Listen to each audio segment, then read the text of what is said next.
Assalamualaikum warahmatullahi wabarakatuh. Oke, masih bersama untuk kali ini kita akan berbagi tips bagaimana cara memilah jalak yang bakalan bagus dan bakalan gacor, bahkan bisa ngomong. Ya, ini juga sangat penting untuk pemula ya, maupun yang baru hobi sama jalak, biar tidak kecewa nantinya. Karena kalau kita salah pilih, beberapa bulan, beberapa tahun pun akan cuma begitu-begitu aja. Ini pengalaman saya. Maka dari itu akan kami berbagi pengalaman supaya dalam mendapatkan jalak kita nanti jadi bagus dan baik. Oke.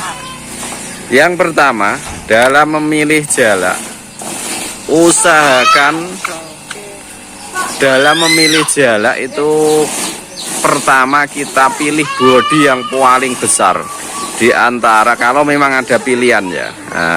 Pilih bodinya yang paling besar. Karena apa? Kemungkinan satu jantan. Yang kedua, kalau bodi besar, suaranya 90% lebih keras. Itu yang pertama, bodi besar. Yang kedua, supaya mendapatkan jalak yang bagus, kita usahakan dalam memilih jalak itu yang paling jinak. Di antara beberapa pilihan, kalau memang ada pilihan. Karena apa? Alasannya jinak. Karena semua jalak yang bagus pasti jinak. Yang bisa ngomong maupun isian pasti jinak. Kenapa? Karena jalak yang jinak pasti mudah untuk interaksinya, mudah dalam pemasterannya, dan lebih mudah dalam perawatannya. Itu kalau jalak yang lebih jinak. Tapi kalau belum jinak, nanti kita bisa dengan beberapa teori maupun metode supaya jalak kita bagus. Karena kunci jalak, sekali lagi, kunci jalak bagus memang harus jinak. Kalau tidak jinak, kebanyakan gedabakan dan bahkan cuma lompat-lompat, cuat-cuit saja. Itu. Untuk selanjutnya, dalam memilih jalak supaya mendapatkan yang bagus, kita bisa memilihnya yang usia yang masih muda kalau bisa. Kalau untuk pemula ya. Kenapa usia yang masih muda? Itu pemasterannya, pemancingannya, dalam melatihnya suara akan lebih cepat.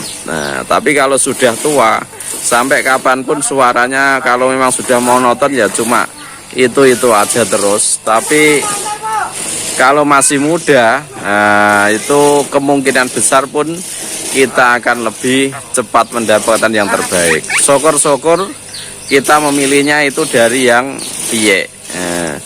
Karena umur maksimal jalak bisa dimasteri 90% itu umur harus di bawah 9 bulan.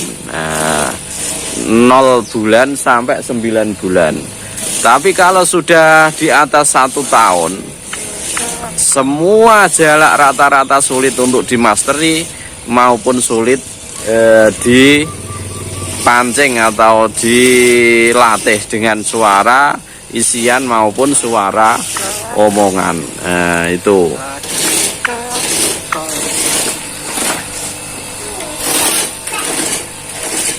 Itu.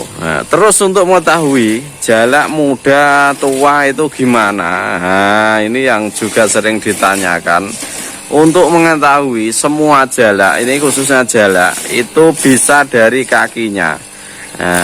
Karena selain dari kaki sulit untuk mengetahui umur jalak. Kakinya deker atau belum. Kalau ini sekitar umur 3 tahunan. Kalau ini sudah 10-an tahun lebih.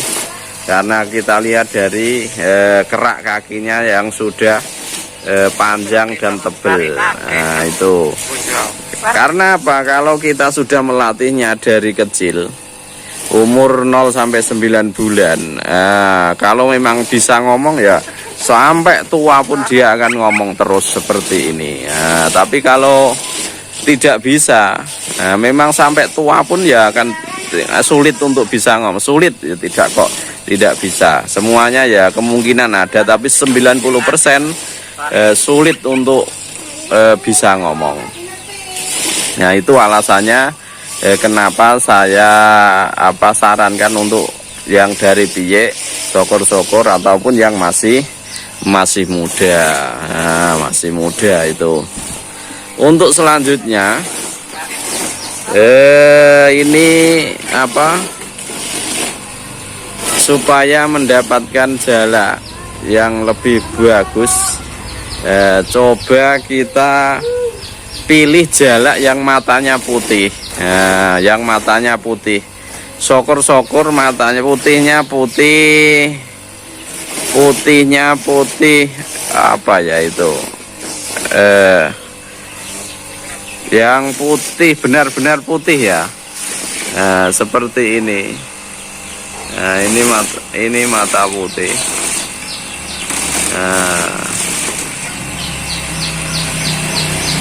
Mata putih. Karena apa? Kebanyakan mata putih itu lebih cerdas, lebih cepat penangkapannya dalam pembelajaran. Itu lebih cepat pembelajarannya. Nah, ini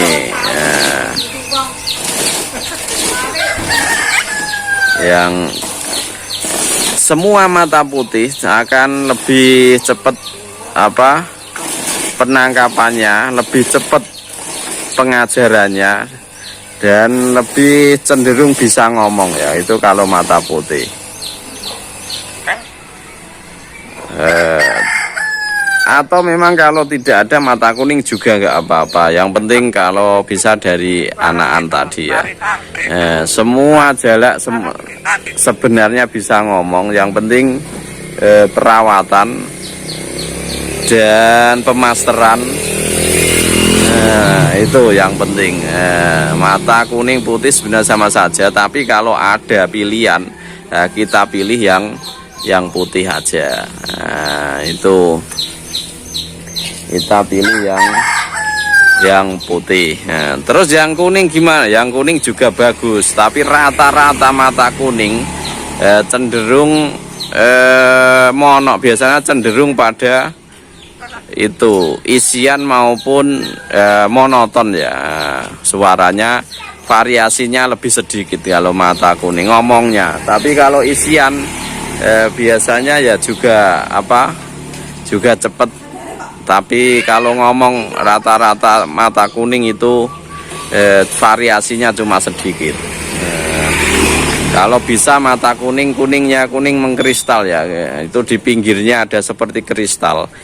Kalau dideketin, yang putih pun yang kalau bisa putih, yang putih kristal, itu putihnya nanti kalau dideketin itu mengembang menciut itu ada seperti kristalnya. Nah, itu. Tapi kalau yang semu, itu biasanya ya kurang begitu cerdas lah. Ini pengalaman, sekali lagi pengalaman saya, dan mungkin bisa bisa betul juga bisa salah. Mungkin tidak sama dengan pengalaman sampean sedoyo, maka kita bisa saling sharing dan berbagi pengalaman.